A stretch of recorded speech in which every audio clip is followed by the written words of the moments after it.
Check, check, check, check, check.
Hold on.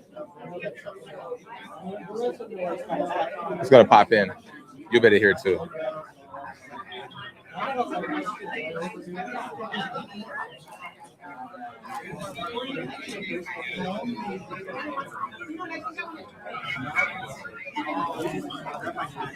A minute 15 delay. It should be good though. There it goes. Hold on. So it's like 2 minutes or a minute delay.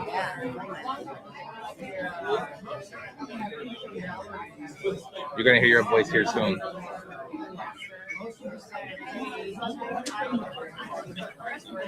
Oh, so wait. That's only me. Yeah, you're right. So that one's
Check, check, check, check, check.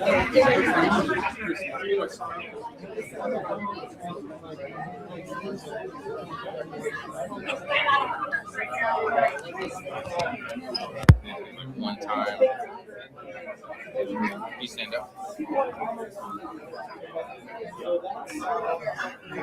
right, go ahead and say good morning, Phoenix. Good morning, Phoenix. Good morning, Phoenix. It's going to come through here shortly. So this is a live feed right now, and it's showing all the happenings. Can people sign up and watch them? Yep. So we have a dual access, in person and virtual. Okay. Some folks. All right, so I'm going to mute you now. Can I get the video after?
Let's do it. Oh, I'll just sit. Yeah. The shadow here. All right. Good morning, everyone. Hello, and welcome to Creative Mornings Phoenix. My name is Prescott Perez Fox. I'm the host here, and I'm so glad to see you in the new year, 2026. Woo! We made it. It's the future. Not exactly how I imagined it, but let's get going. We have some housekeeping in the beginning, and then we'll get to the main content of the show here. And this is how it runs. We have our introductions and some thank yous, of course, to give gratitude. We have our main talk and questions. So get the engine humming about what you want to learn. We have our 30-second shout outs coming up after that. And then a little bit of notes about some upcoming events around town. And then at the end, we do like to pause and take a group photo. Evidence that we were here, but also it's fun to be part of a community. So if you can stay, that'll be toward the 10 o'clock conclusion on 9:45 maybe. That's great. And then, of course, we'll send you on your way. All right. So let's jump into it. Sorry, I canceled the woo. What was? Go ahead. Creative Mornings is a global, I don't want to say empire. It's a global movement. It's an idea that is held in 255 cities in 70 countries around the world. Not all of them every month, but a lot of folks around the world are having a very similar experience to us right now, which is awesome. There's thousands of videos online of previous talks, and including some of you. There's been a number of past speakers in this room, which is great. Anyone here at a Creative Mornings event for the first time? Okay, a few. Make friends with those. Yeah, and anyone from out of town, from another chapter, sort of running through and visiting. Okay. Oh, that happens. Not today. It's all good. That's one of the cool things about Creative Mornings. If you're ever traveling, you can look up another chapter. If it's a decent sized city, there's a strong chance that there will be a Creative Mornings event. And not just in the English speaking world. We, as you can see on the map, Middle East, Europe, Africa, Oceania, South America, like that's what's really cool about it. So I could talk for days about this, but I want to get some thanks first with a global sponsor. So this is an organization that sponsors Creative Mornings in general, and that is Adobe. And I think you've heard of Adobe. Anyone here use Adobe on a daily basis? Okay. Adobe socks. Nice. She's got Express. I actually have some XD socks, believe it or not. We Creative Mornings have recently partnered with Adobe for a second year. So they've just re-upped, which means it's that they believe in this movement. They believe in the concept of creative people coming together with no agenda, but the meeting of minds, the collaboration, which is really great. And so at this level, at the community sponsorship type level, we really appreciate Adobe and everything they do. Now, there's definitely bug reports about InDesign, so we can get into that, but that's that's not what they're doing. So one thing they are doing that's really cool is they've put together this creative apprenticeship. And this is a program that's in the United States, Canada, and Great Britain only, unfortunately. But you can apply to be an apprentice, a worker at a real company. This is not speculative. It's not a contest. And that is sort of an entryway into a larger firm or into the industry. And Creative Mornings HQ in New York actually hired full-time the guy who was recently their apprentice. So they not only experimented with having someone come through this program, but they have a capacity and they hired him full-time, which is really cool. So if you're youngish in your career and you want to experiment a bit, check out the Adobe Creative Internship or Apprenticeship Program, and we'll put a link to that in the email that goes out after this. Okay, so thank you to the local sponsor, our venue sponsor, or no, the venue's next. This is our local sponsor, ongoing support from AIGA Arizona, the Professional Association for Design. It is creative too. We have some AIGA representatives in the room here. We've got Corey, the chapter president, and past speaker. Yep. And we also have the Branding Habitat, who helped out this month with the lovely gluten-free options there. So definitely take advantage of all the food and coffee that these organizations help us out with on a continuing basis. So we continue to appreciate the local support from AIGA and the Branding Habitat. Okay. And to our host venue, here we go. Co+Hoots. Now, Co+Hoots is, as you see, a co-working space in Phoenix and now in Mesa. We were there last year. And you don't want to hear from me. You want to hear right from the horse's mouth. So I want to bring up Jaime.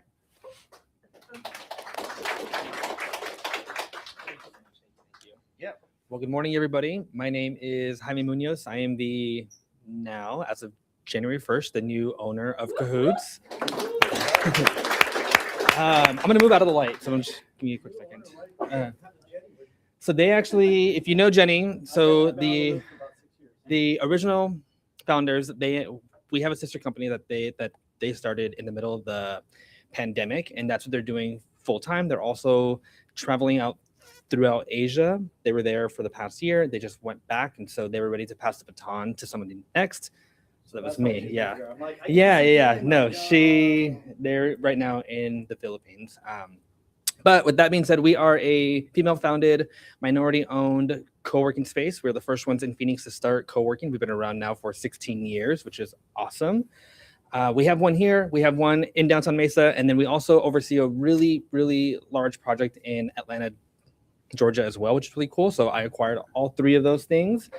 Wow. And as you can tell, we obviously have like our classrooms, our conference rooms, our phone booths, our walking desk, our podcast studios, our desk, our offices, a flex membership, right? But the whole point of what we do is just to like bring in people. We like to think of ourselves as like the welcome mat for an entrepreneur, a small business, a nonprofit, a self-starter, a work from home person. It's like, let's offer the wraparound services to make your life much easier. And to like work alongside other people that are in the same boat as you, right? I think being an entrepreneur is very scary and very lonely. And this is a place where we can all be friends together. As mentioned in the social media and like email posts and all that kind of stuff. But anybody that wants to work here today, please feel free. It's free on us. Enjoy yourself. This does not count as your first day because everyone's first day is always free. So if you want to come back again, you absolutely can. If you have any questions, I'm here all day today, and I wish you guys a wonderful time. Thank you. Of course. Oh, sorry. Yeah. What's the Instagram so I can share with you guys? Yeah. Co+Hoots Phoenix. So Co+Hoots PHX. Yes. Just the word, just letters. You know, yes, because they wouldn't allow it. Yes. Here. Yes. COHOOTS PHX. You'll see a Mesa one. That one's really old. We don't use it, so I have to erase it. Okay.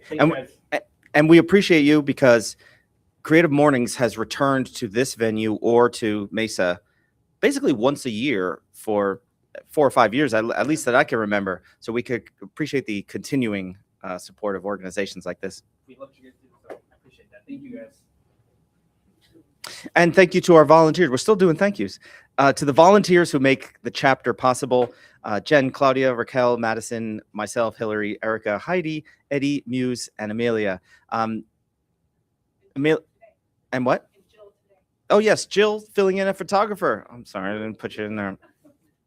So you see, we have our community. This absolutely cannot happen without the volunteer gang that you see assembled here. I am always humbled that everyone comes together and pulls this off. We have talent in photography, in video, in recording, streaming, the organization. Erica is a champ of keeping in touch with everybody. And, you know, I'm here too. But we love the volunteers. If you want to volunteer, we can always use some help.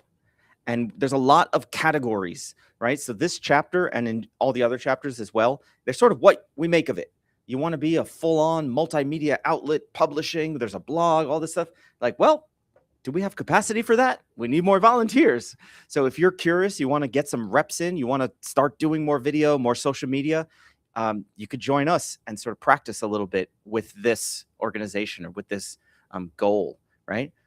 If you're interested in any of these functions, definitely get in touch. The easiest way is just reply to any of the emails that we send, or grab us here and now, and we can get your contact info. Okay. Now we have something else. We have the Creative Mornings Manifesto. This is a tradition where we read the manifesto. This is a global thing, but it kind of organizes us, right? With the organizing principle here. And so to join us, we have Aaron, a former speaker of Creative Mornings in the past, and was that August 22, 23? And and he's going to read it from my phone here in that blue, and then I'll put it on the screen here. Okay. Good morning. You ready? Everyone is creative. A creative life requires bravery and action, honesty and hard work. We are here to support you, to celebrate you, and to encourage you to make the things you love. Power of community. We believe in giving a damn. Believe in face-to-face connections, in learning from others, in hugs and high fives. We bring together people who are driven by passion and purpose, confident that they will inspire one another and inspire change in the neighborhoods and cities around the world. Everyone is welcome. All right. Snaps. Thank you, Aaron. Okay. And a little ritual just to remind us why we're all here, but, what's going on with that? Am I touching it? I haven't moved in a while. But okay, that's good to know. The last part is the key takeaway here. Everyone is welcome. Cool. So for this portion of the programming, I'm going to hand over to my colleague, my number 2 here, Erica, who's going to walk through the theme and introduce the speaker. This is the laser if you want. Thanks, Prescott. All right. So our theme this month is Koorsoo. Each month, a different theme, a different Creative Mornings chapter chooses a theme for our talks given in cities around the world. This year, many of our monthly themes will be in that chapter's local language. This is new for Creative Mornings, and it's really, I think, really cool. So our hope is that this will give each theme richer meaning and foster deeper connections to other communities and cultures around the world. Our Tehran chapter had this to say about the significance of this month's theme. In our darkest hours, when everything seems to have dimmed, sometimes a light remains. Not bright, not certain, but real. That is Koorsoo, a faint glimmer of hope that dares to survive. Koorsoo is not about triumph or clarity. It is about the fragile yet unwavering light that keeps us going. A glance, a memory, a word, small things that prevent collapse. It represents the quiet resilience of those who continue in spite of the weight, who believe without a guarantee. In a world that often normalizes despair, Koorsoo is a rebellion. Soft but profound. It reminds us even the smallest spark matters. So this is our illustration for this month. It is by Hoda Rami, and as I mentioned, the theme was chosen by the Tehran chapter in Iran. And I know that Pardis is going to have some things to say about that. But before we get into Pardis's talk, I'm going to pass out these cards here and ask you to pass them along the down the row. And on these cards, we'll have you write something that you would tell somebody to give them hope, or something that you do to bring hope in your life.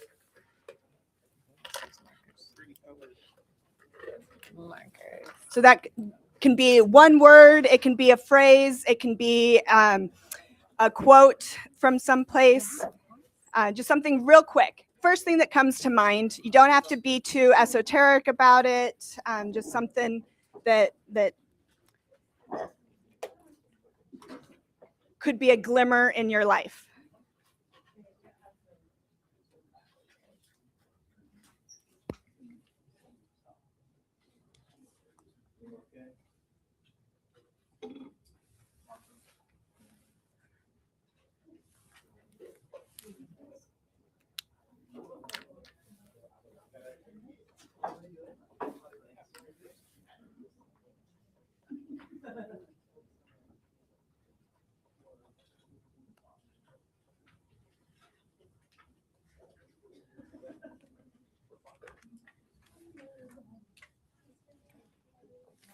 Now, as you've written that, you're going to turn your little card into a paper airplane and turn to your neighbor and just share what you have written What's on that? it. Just I know. couple of seconds. Ditto. What did you write? You're supposed to tell them. You can do it. Start today. Tomorrow is not promised. I like that. I wrote, own your narrative, create, and be magic. I know my paper airplane needs a little work. I have 3 kids too. I have 2 boys and a girl, but yes, my boys would also fire me. Okay. Super funny.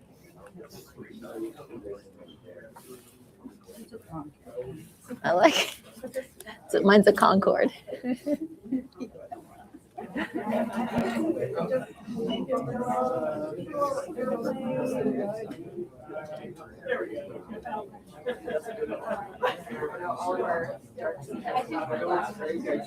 Erica. Oh, here. Oh, yes. Oh, sheets of paper.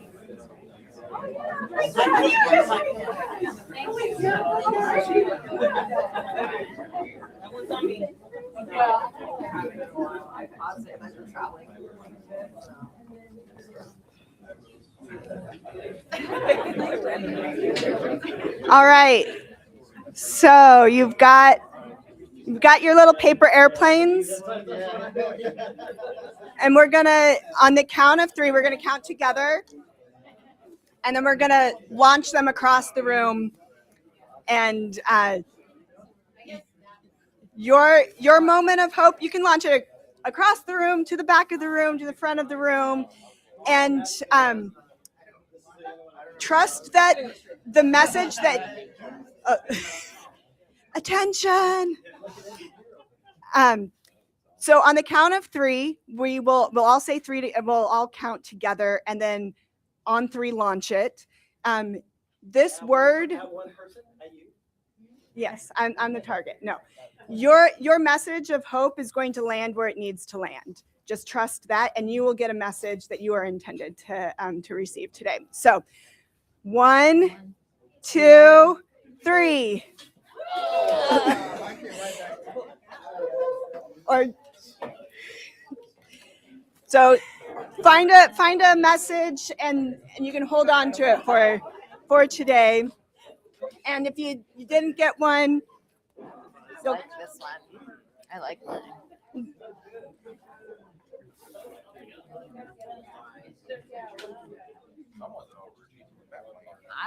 That's like a Concorde.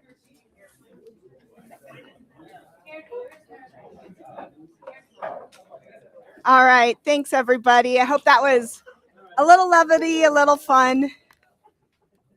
And it's now my great pleasure to introduce Pardis. You can come on up here. Pardis is a best-selling author and leader in the conscious education movement. She has published 7 nonfiction books and earned and edited 2 volumes. She has a super long bio, but one of the reasons that drew us to Pardis to invite her to speak with us all today is that she has her heritage is from Iran, and she has spent time in Tehran. She has a very compelling story, and she has some insights that I think are really timely in our world and in our community these days. And we're looking forward to hearing her talk about Koorsoo and creativity as well. Thank you, Pardis. I think I got my lapel, Yes. right? Yes. So Can you hear me all right? Everybody hear me okay? Awesome. Good morning. Awesome. Great crew. Thanks, everybody. Thanks for having me. Thank you to Erica and Prescott. Thanks to Creative Mornings. I never heard about Creative Mornings until being invited to do this. So I'm really excited to have found a new community. I've just recently moved back to Arizona about 1.5 years ago. And so I'm really thrilled to get to find out about this community. So no one could have predicted when this theme was chosen or when Erica reached out to me, even just 2 months ago, how timely this topic would be, how timely it would be to talk about hope in the darkness in general, but in particular, to use an Iranian word. No one could have predicted that Iran would be in the middle of a revolution. No one could have predicted that it would be led by the very same people that I've been studying for 25 years. These are the young people that we call the children of the revolution. I am also a child of the revolution. I was born in 1978 during the Iranian Revolution, the Islamic Revolution. And this is an intergenerational movement and an intergenerational moment of resistance that carries forward intergenerational hope. What I love about this moment and what I love about this theme is typically when you hear the word intergenerational, there's something negative after it. It's like intergenerational trauma, intergenerational poverty, intergenerational pain. This is a story of intergenerational strength and intergenerational hope. Because these protests are being led, yes, by my generation, the children of the revolution, but the people at the forefront are our children, the children of the resistance. And so for any of you who followed the Women Life Freedom Movement, which I'm going to talk about today, it would people my daughter's age. My daughter's 15. I'm in my late 40s. My mom is here. She's also a resistor. 3 generations of resistance coming together to push out a regime that has been one of the most brutal and oppressive regimes, and that has absolutely challenged our ideas of hope.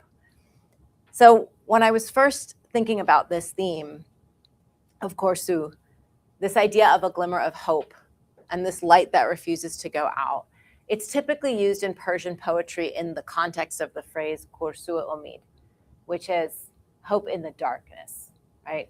It's that moment the darkness briefly parts and a way forward becomes visible and viable. And when I first started thinking about this theme, I was thinking about my own research on Iran. And I was thinking about how much the resistors that I've been studying since the late 1990s have given me hope. And how they have done so by embodying that hope through their creativity. So the fact that it was this theme in the context of creativity felt like, I mean, it gave me chills when I was thinking about it. Throughout my research, I have seen that creativity has been a form of resistance in Iran. So not only have they been creative in their resistance, and I'm going to talk about that today, in the fashion that they wear, in the way in which they wear their lipstick. Red lipstick is illegal. Red lipstick could earn you getting your lips slashed on your way into university. It's not just a fashion choice. Because the consequences are so high, and these women went out every single day with red lips, that was an act of resistance. Wearing your headscarf slipped back, millimeter by millimeter, that was an act of resistance. It's embodied resistance. And they got more and more creative because they understood that this was a regime that came to power under a fabric of morality. And so they were attacking that regime by using their bodies and their art to speak back to a regime. So rather than guns, rather than violence, they turned to their art and to their bodies. And as a result, Iran has one of the most celebrated, Iranian cinema is one of the most celebrated bodies of cinema. A lot of the Iranian art that you see coming out, they turned to their music, they turned to dance, they turned to embodied resistance as a way of keeping up their hope as they built towards the moment that we are seeing today. And make no mistake, the moment we are seeing today is not just protest, it is a revolution. That is what we're seeing today. What lit the way for that revolution is the hope that these young people carried through creatively resisting, through resisting censorship, and through using their creativity as resistance. So their creativity became that well of hope that they kept coming back to. It became that candle that they kept lighting in the darkness. And eventually, over the last 25 or 30 years, we have watched these individual candles spread and become a roaring flame that we see today. So a little bit about me. I'm an interdisciplinary, I have an interdisciplinary background. I kind of say I'm like a living bridge. This is my background educationally. These are just some of my books. But the very first one was my very first book. It was called Passionate Uprisings, Iran's Sexual Revolution. So I wrote the very first book on social movements in Iran based on ethnographic research post-revolution. So back in 1999, I went to Iran as a stringer for the Los Angeles Times to write about the Iranian women's movement. And when I got there, I was absolutely blown away by the Iranian youth movement that they called the sexual revolution. That to me was a very creative form of resistance, and that's what I'm going to talk a little bit more about today. But about who I really am, the books and the accolades don't actually tell you who I am. I talk about myself as a recovering academic. I spent 25 years in the academy. I was a professor, I was a dean at the University of Denver, I was a dean here at ASU. That's what initially brought me to the area. And then I was the provost of the University of Montana and the president at the University of Laverne. And all that time, the higher up I went in academia, the more miserable I became. The more I saw firsthand how education was broken. The more I saw firsthand how education was killing creativity. The more I saw and watched how the systems were absolutely dampening those sparks, dampening those candles of hope in young people. And so a year and a half ago, after I had awarded my 25th posthumous degree to a student who had died by suicide, I made the decision to step down and out and actually turn to creativity as my hope, just as I'd seen people who I'd been studying for 25 years do. It was a very dark time for me. The higher up I was rising in academia, that's when the darkness came for me. And the only thing that kept my hope alive was my creativity. And so I finally leaned into my writing as a creative. I finally was able to shed that snake skin, very prescient, right? Year of the snake is ending, year of the horse is coming. And we're in this final moment of shedding here in this month. But I was finally able to shed that snake skin and become the kind of writer I always wanted to be, which was to write fiction. So in those moments of darkness, it was actually, I was inspired by the people that I had been studying who, in the face of such brutality, continued to make their art, continued to use their art to speak back. And I thought to myself, gosh, if my own people can go out and use their bodies and use their art to speak back with such high consequences, shame on me if I don't do the same thing. And so I used their hope, I used their candles to light my own candle, and I leaned into becoming a creative as a writer. And I've also now most recently founded something called My Uni, which is a new approach to education based in consciousness. And I can talk about that if people want. But I want to talk a little bit more about Iran, again, because of the theme and because of the time. So what a lot of people don't know about Iran, if you take away nothing else from my talk, just take away two things. One, the people are not the regime. I think everybody's seeing that right now. The people are not the regime, right? They are creative resistors. And creativity has been a means of resistance for decades. So if you take away nothing else from what I say today, just remember these two things. People are not the regime, and creativity has been a means of resistance. They've gotten creative in their resistance, and they've used arts to resist. But it is important to think about the demographics, because the children of the revolution and the children of the resistance, it's now a numbers game. You cannot ignore this many people. And one of the examples that I like to give is during 2000 to 2006, that was a sexual revolution that I studied. And one of the examples my favorite story, I talk about 2004, which was this, we called it the summer of the cockroaches. Prior to 2004, if you were a woman and you went out with red nail polish or red toe polish, the morality police would come. They are the ones who police the body and any kind of comportment and art and fun. That's a big thing. They're like, no fun to be had. But prior to 2004, if a woman was seen in the streets with red nail polish or toe polish, your hands would be dipped in cockroaches. They'd put cockroaches on your feet. That was your punishment. Sometimes there would be other consequences, but that was one in particular that I found like so fascinating. And then someone had this brilliant idea, and they're like, if we all come out in open-toed shoes with red toe polish or bright toe, like there aren't enough cockroaches in all of Iran, right? So someone had the brilliant idea in July of 2004 to go out with red lipstick, red nail polish, red toe polish. We all went out. And it was true. The first 1,000 people, yeah, they got either arrested or the cockroaches. But in effect, there were not enough cockroaches to punish everybody. And so after that day, we could go out in open-toed shoes. Now we laugh and we're like, oh my gosh, okay, whatever, you can go out in flip-flops now. But it's significant. It's significant because it resisted the regime. It's significant because it was an embodied practice of vibrancy, of hope, that challenged the darkness, that also gave people hope. That milestone gave people hope. And so each successive movement has built on itself. And that's one of the other things I want to underscore here. We think that this moment is this isolated moment that we're seeing right now, and it's not. It's important to look at, and these are all the movements that have been led by my generation as well as the generation that's come. And so 2009, many of you probably remember, this is an image from the Green Movement. Some of y'all remember people went out protesting. And then 2011 was the Arab Spring, and Iran was also, a lot of people say the Green Movement inspired the Arab Spring.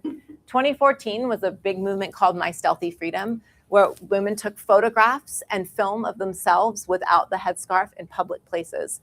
And that's what had started leading to a lot of the pushback on the Iranian morality police. The movement probably best known is Zan Zindagi Azadi, which is Women, Life, Freedom. That was just in 2022.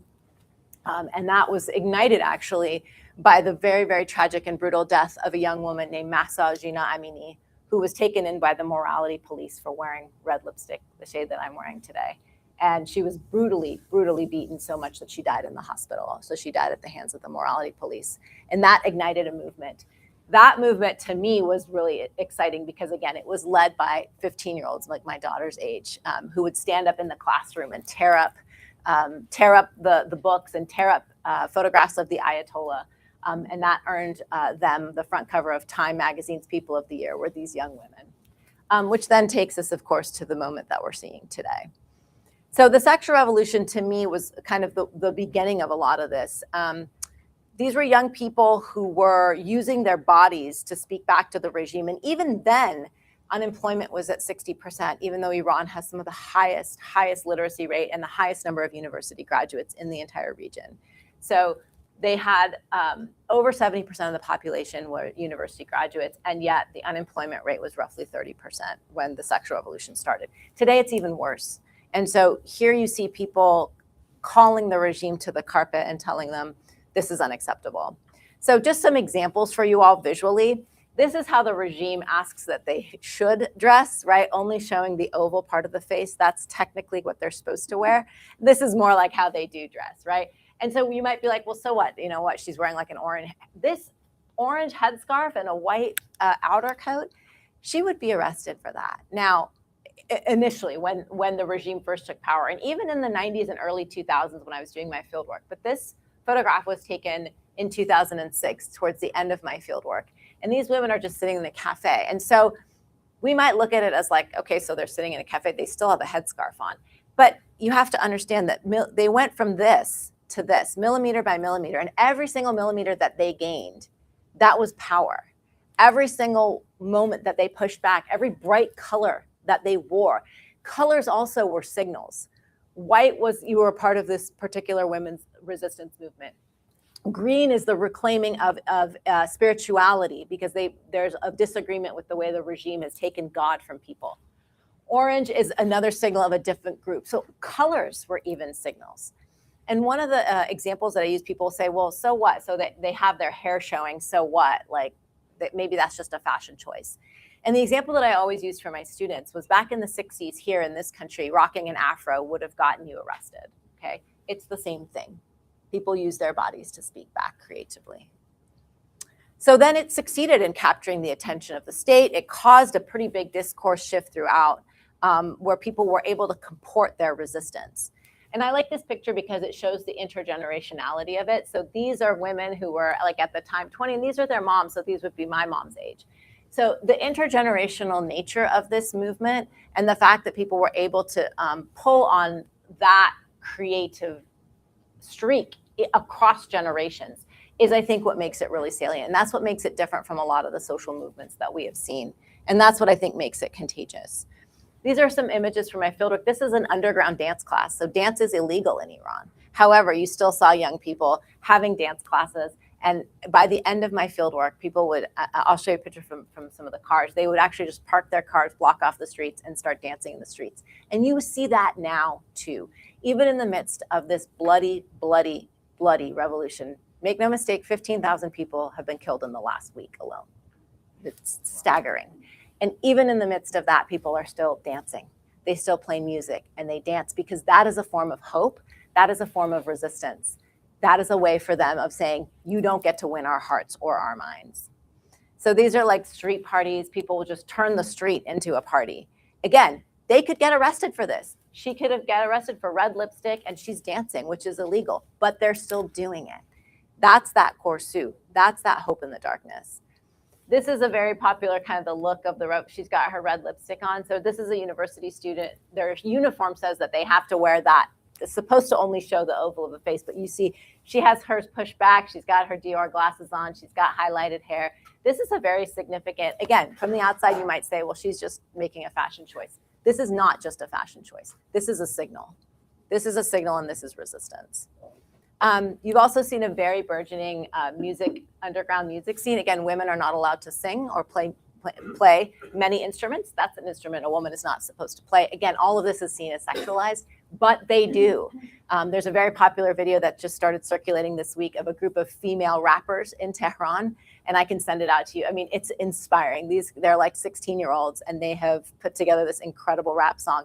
Again, they could get arrested for this, and they do get arrested, and they continue to do it. This is a women's gathering.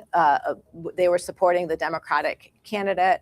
You know, again, even in the face of such repression, they're constantly coming together and they're constantly pushing back. So this creativity as Koorsoo, people have been resisting the regime openly since the 1990s. Through subversive art, music, dance, films, and writing, they've been articulating their disenchantment with the regime. So even the films, even the cinema that's come out of Iran, even the music that's coming out of Iran, there's a very famous Iranian singer who's now in exile, Mohsen Namju. The New York Times called him the Bob Dylan of the Middle East.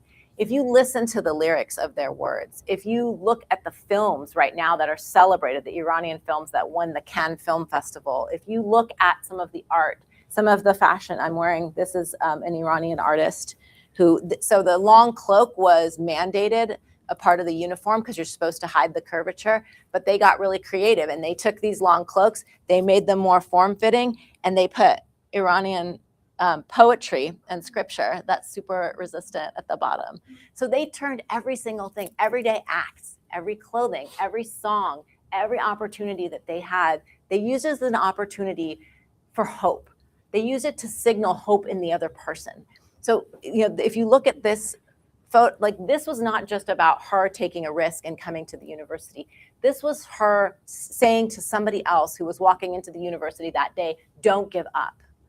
Don't give up hope. Keep pursuing, keep pushing. So every single opportunity that they had, they were trying to find this hope in the darkness. And they were trying to be those candles for each other so that when one person's candle went out, they could light another candle. And so they've used creativity, which has given them hope, and have been creative in orchestrating their resistance. Car culture is a very, very strong example. They use the car as a space, it's as a public/private space. They would blast their music from the car, they still do, and they would use the car to physically take up public space. And many people have created art cars. So we joke about like Burning Man art cars. We're like, yeah, people have been doing art cars in Iran since like the 80s. They take over the streets. They're very involved in pursuing their own candidates. The implications are very high. And that's one of the things I want to underscore. Punishment for resisting behaviors includes jail, lashings, and sometimes more. There's multiple levels of risk. Many artists have been arrested, exiled. They've put families in danger. At a certain point, people were calling Evin prison, Evin University, because so many professors were locked up there. So many artists have been locked up. So many of Iran's best singers are now living here in the States. The implications are high, and yet people continue to do it. The consequences, these are people getting rounded up, and then, of course, going to jail, life in the shadows. But nevertheless, each movement doesn't get smaller. It only gets bigger. It only gets more pronounced and it only gets more prominent. So for many of us in the diaspora, their embodied resistance has for us been a signal to start to release our own masks, to start to find our own courage, to be creative and courageous and resistance all at once. That's the biggest takeaway for me, is watching these people. This is from the My Stealthy Freedom campaign. People standing there taking such great risks and being so creative in what they're doing. That to me has been the biggest signal of Koorsoo, that courage is contagious, that we can create fearlessly, that we can create to be fearless, and that we can create curiously. Fortunately, these movements have started to spread. The same time as the Women Life Freedom movement was spreading, you had the Enough campaign with, these are high schoolers here. This was the Enough campaign where high schoolers were talking about gun violence. Mujeres en la Marcha, that was in Guatemala. These were all kind of interwoven, these resistance movements. One of the things you see is they're all intergenerational. They all have embodied practices, and they all use art and creativity to resist. So for me, Koorsoo is not just about hope, but it's about resistance. Because I do see that resistance takes creativity, and that creativity is hope. That hope lights up the dark, that courage is contagious, and that Koorsoo, that little candle, that tiny flame, can actually ignite and become a fire that leads to a revolution. Thank you.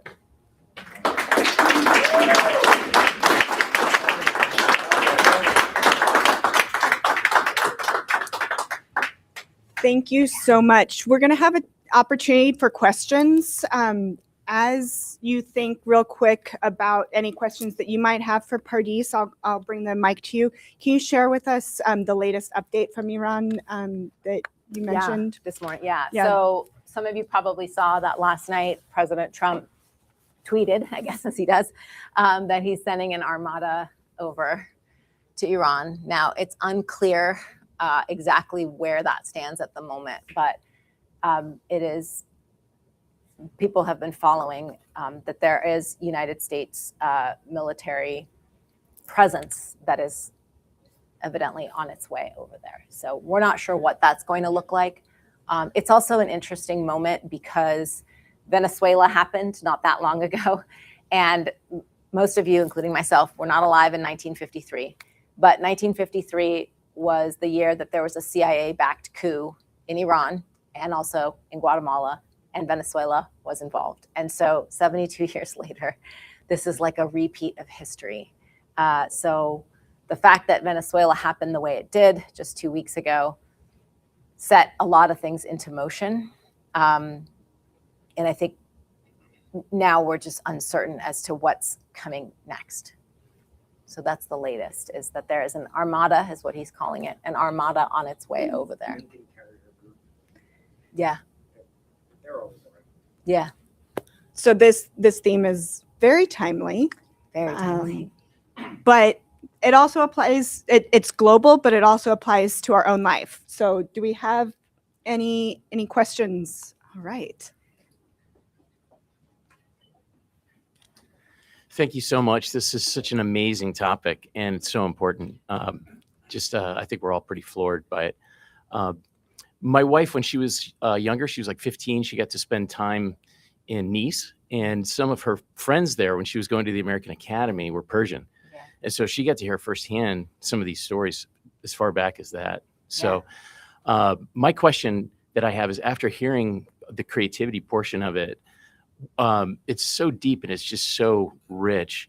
Were there any conversion stories of anyone in the regime itself actually converting from the movement itself, partaking, where the regime characters actually saw it and they actually converted because of the energy and the power that was coming from it? Yes. I want you to kind of talk to that. Yeah, thank you for that question. And I would love to talk to your wife someday. I'd love to hear her experiences.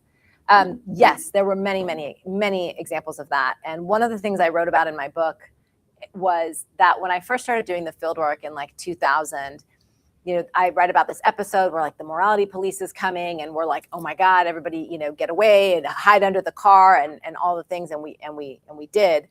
And then 7 years later, I'm driving to a party with one of my girlfriends, and we're in the car and we've got lipstick on and all the things because we're going to a party. And there's a traffic jam, which is a very common thing. And suddenly 2 morality police come and they like rev up to us. And we're like, oh God, what's going to happen? And she's like, don't worry, I got this. And so she's like, she starts flirting with them and telling them, hey, we're going to this dance party and this amazing musician is going to be there. And they were like, oh. So instead of arresting us, they were like, can I have your number? A. B, what's the address of the party? And they literally like joined us. So that was like a first hand, but many, many examples of members of the, because again, remember, members of the, it's a numbers game. So there's a mandatory draft. So people, young men are, some of them, go in or they become members of the morality police. Either they're drafted or they become, and then they're exposed to this movement. They're exposed to like, either the art or they're exposed to the dance. It's usually the music and the dance. And they're like, oh my gosh, this is opening my mind up. And one of the amazing things about a lot of the parties that I went to, and yes, like my parents used to joke, like you get paid to go to parties, which I pretty much did for 6 years, was that the parties were also always a space where people had really in-depth political discussions. And so these people would come, even if they were coming to bust up the party, they would come and then they'd sit and they'd listen. And then people would kind of delve into, the music, sometimes dancing, but sometimes the more sort of poetry infused somber music. And that very, very, very often converted. And so there were some that would they're like, we play the part of the morality police, but they don't know, So yes.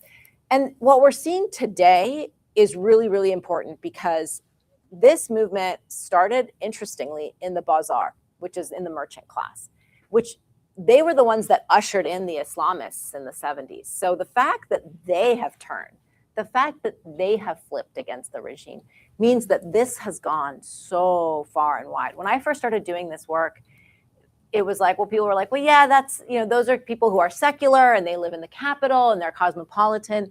And each year it was spreading further and further geographically, but also socioeconomically. And now it's to a point where even the religiously devout folks are saying, we don't agree with this regime. We don't even agree with the way that they've used Islam. We're hungry. There's no water. There's no electricity.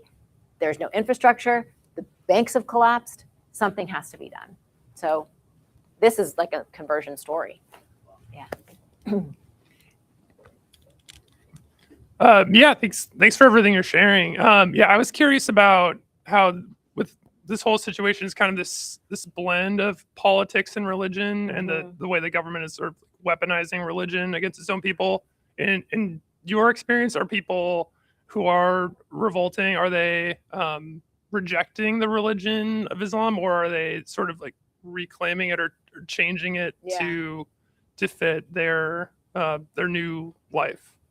It's a little bit of both. It's a great question. It's a little bit of both. So you have people who are completely frustrated with how the regime is using the religion. And they're like, that's not Islam.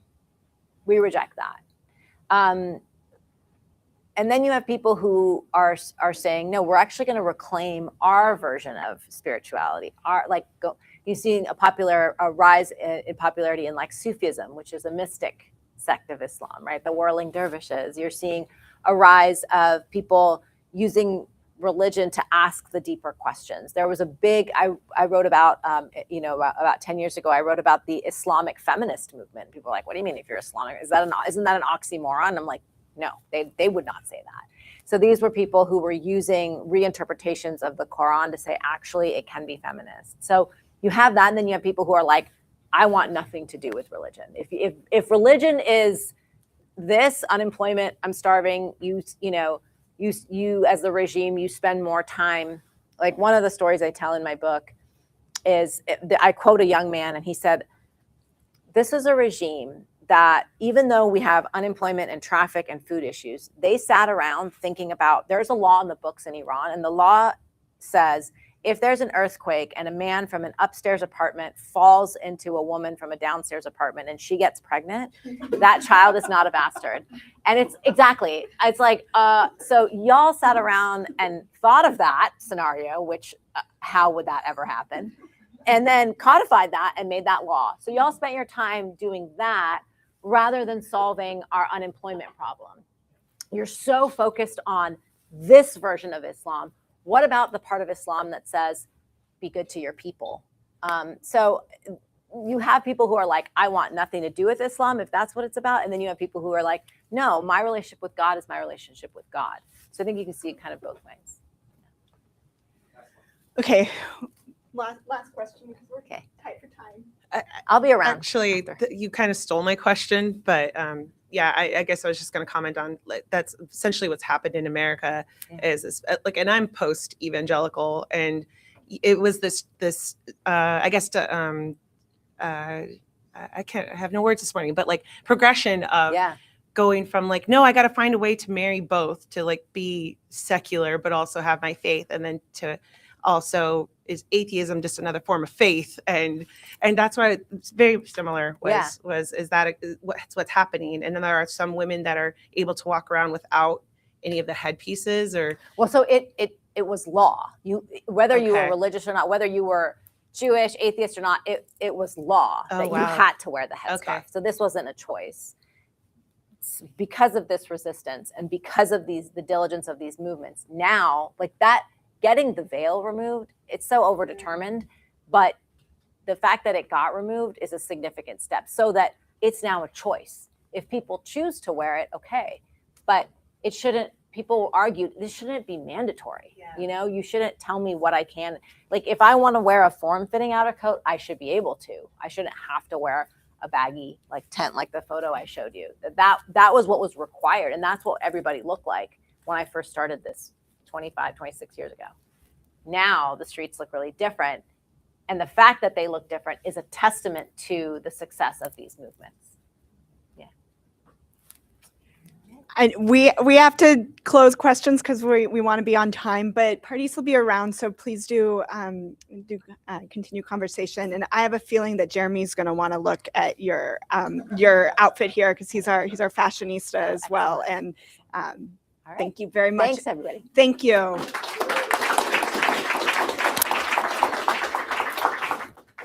Okay, we have a little bit of programming left. We got to do it quickly here. So next is the 30-second spotlight, and this is our monthly tradition where we have requests or questions that we put out to the room in 30 seconds. So it's a miniature pitch or classified. So if you have a job offer, if you are looking to purchase something, if you need help with something, this is a quick sort of impromptu moment to introduce yourself and share your request and see if anyone can make a connection. So if you have something on your mind, you can join me up here, and in 30 seconds, put it together, and we'll see, see if you help you out.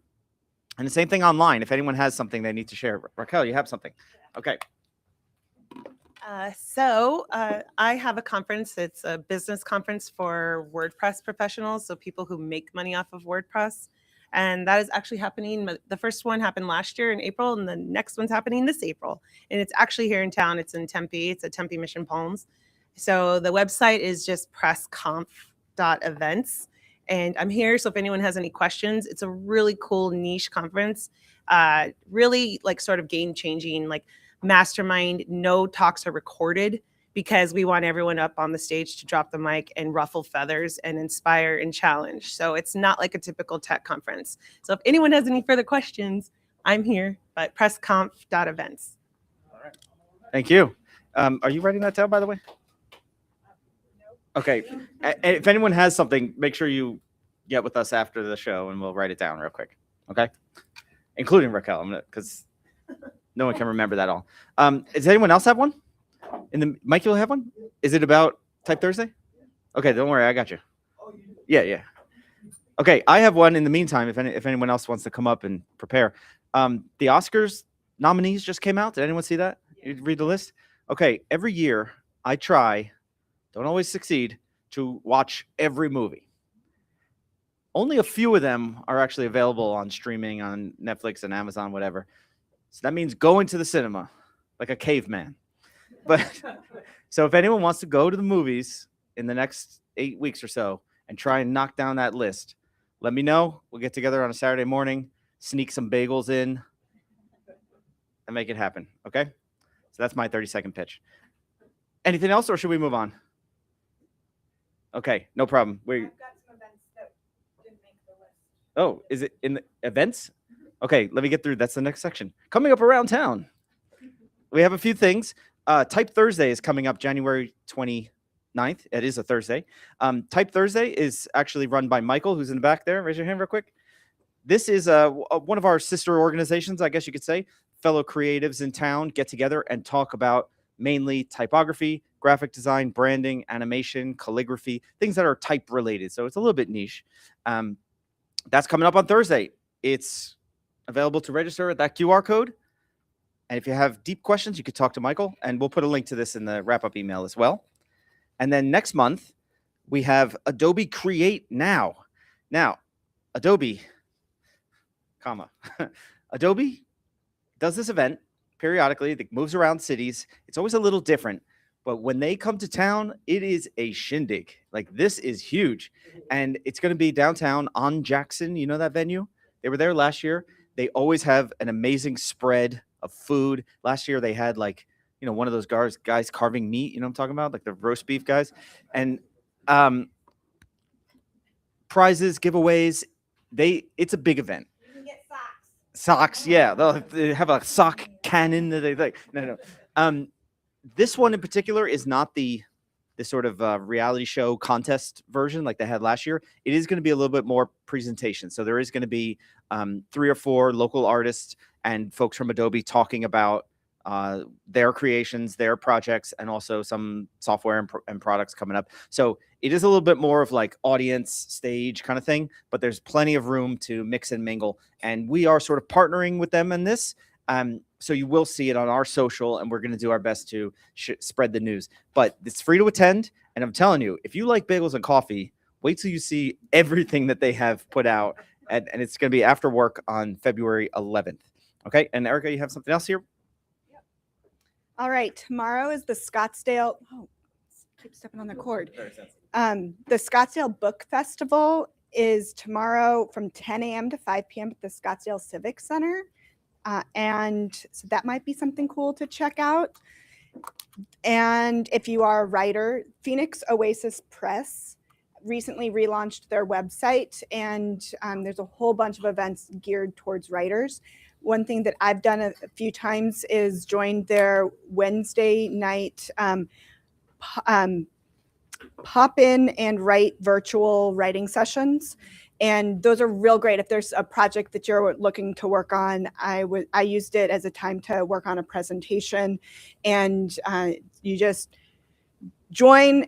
There's like 10 minutes of mingling or letting people into the Zoom room, and then people. You can turn your camera off and just write, or you can keep it on if you want some accountability to make sure that you think somebody is going to watch you get your writing done. And then one more thing, tonight is opening night for Stew, which is a play directed by Felicia Penza, and that'll be out in Mesa. It's this weekend and next weekend.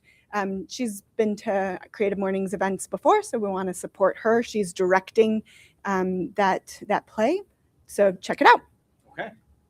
All right, and those will be in the notes as well. I'll try to get it out by this evening, but some of those events that are like tonight, if you really want to go, get the details before you leave the room. Okay. And then the next thing is us. It's Creative Mornings. Our next meeting will be Friday, February 27th at Greenwood Brewing, downtown Roosevelt. It's going to be an outdoor venue in that little beer garden there. February is usually a beautiful, crisp morning. And the speaker is going to be Raquel Gomez, aka the other Raquel, speaking on the theme Camino. And this is another one of the international themes. This was chosen by Oviedo in Spain. Anyone been there? The Camino de Santiago? You know about this? So we're going to unpack that theme. Raquel is going to help us out. And that's going to be downtown next month. And the registration for this will probably go out next week, Monday or Tuesday, for you to sign up. Okay, so keep an eye on the inbox. And the last couple things, I mentioned the email. If you registered for this event, you are not automatically on the chapter's email list. You have to actively choose it. And that's the European rules. It should be like that for every company, but that's a whole different thing. You can go to the website. It's on the bottom of every website on creativemornings.com. Choose the chapters you want to join. So if you're in Phoenix, great. If you want to join Tucson, Las Vegas, something else that is local or you travel, you could join those chapters as well. And then you'll get alerted to the launch, the registration, and then the reminder. And we only send about 2 messages a month. We are not in the spam business because that takes effort. Remember, we're looking for volunteers. Like it's just us. Okay. Newsletter. And then here's your homework. Next time you come, bring a friend, make a friend, tell a friend as well. We got to update the graphic here. And the real last thing is that we want to take a group photo. So I'll move the lectern here, and maybe we can just arrange ourselves in front of the screen, try to get this in the way, and we'll have a quick photo.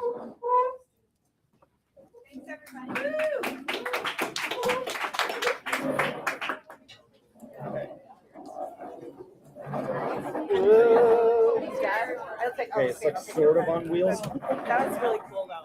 And I'm Native American, and I'm like, I want more Native fashion that's actually fashionable, because a lot of the Native fashion is either runway or tradition. I know. And that form fitting is exactly what I want. Yeah, okay, yeah. And I feel like we're like a little behind, but it's okay. Turned off the projector. Yeah, exactly right.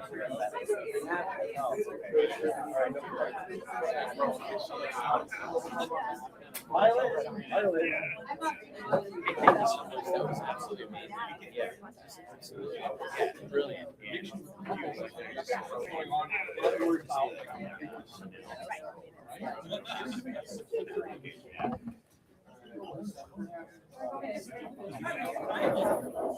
All right, everybody squeeze in. That's probably a little wide. Let's make 2 rows. Hey, how you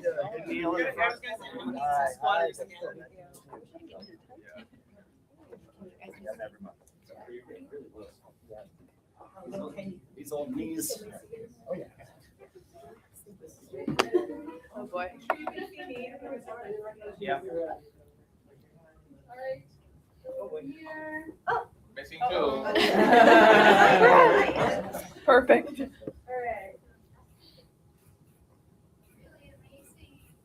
you do a goofy one? I'm sure. I'm always wet. Okay, good morning, everyone. Have a good day. And remember, if you want to stay and co-work here, you can. I suppose just talk to Jaime about specifically where.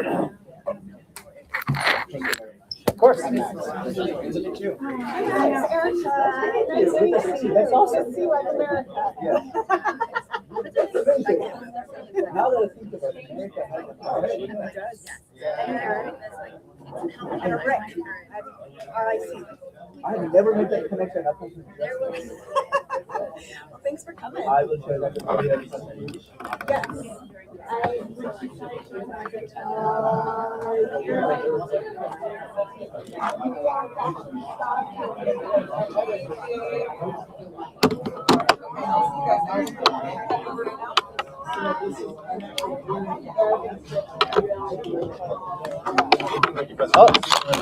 All right, take care.